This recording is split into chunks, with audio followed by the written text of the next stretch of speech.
Franklin Lynch, aka the Day Stalker. Lynch was a serial killer that was linked to a series of slangs and brutal attacks on elderly women in the Northern California area in the 1980s. He preyed upon 76-year-old Pearl Larson, 89-year-old Adeline Figueredo, and 73-year-old Adeline Constantine in the summer of 1987 in their San Leandro homes during the daytime. He was convicted on these 3 murders and was convicted on a few robberies of Hayward area women. Lynch, already being a suspect in a string of robberies and homicides, was the subject of a manhunt a month before the first of the 3 slangs, and was arrested in Los Angeles by FBI agents in October of 1987. He was convicted in 1982 and was sentenced to death for beating Ruth Constantine. After 18 years in his death sentence, he appeared before the California Supreme Court to plead for his life.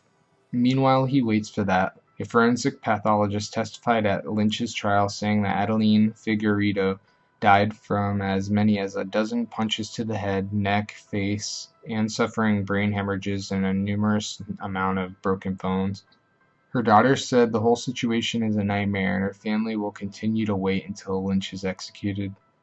When you're trying to understand a killer, you're going to look at behavior, you're going to look at background, you're going to look at patterns, and you're going to especially try to understand their perception of what they're doing and what their situation is and why they're reacting to that situation in the way that they are. Because to understand who they are, you have to look at their behavioral patterns through many different situations, and that will give you a good sense of that person. Kibbe had a poor relationship with his mother, and oddly enough, he married a woman who was similar to his mother, so he continued to have that same sense of feeling at a loss, feeling unliked, feeling unloved with his wife in the same way that he did with his mother. Kibbe's victims were substitutes for the women that he was angry at but still needed in his life, so he took out his anger on those other women. The clothes cutting, I believe, began as he was coming into puberty, and so it became a mechanism of arousal.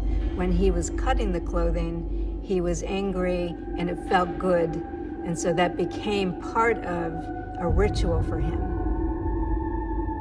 When Kibbe got caught by the police after he had stolen clothing off a clothesline, cut it up, put it in a box, and buried it in a park, this sets a pattern for him to now make it more secretive. Because it isn't that he's going to stop.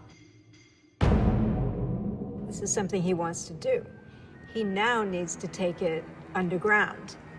And that will set up the pattern for, if he wants to do this again, whoever he does it to will have to die. I think it's a good insight into domestic violence and how Kevin feels as if he's being disrespected. Yeah. And because he doesn't make enough money to really help the household, so therefore he has no say in the household, which rankles him and pushes him to the edge. And then he believes in standing up for himself physically. And so if he stood up for himself on the street and he stood up for himself in prison, it's a natural jump for him to stand up for himself physically in the household. Wow. Ultimately, he goes to jail for physically assaulting her. Yes.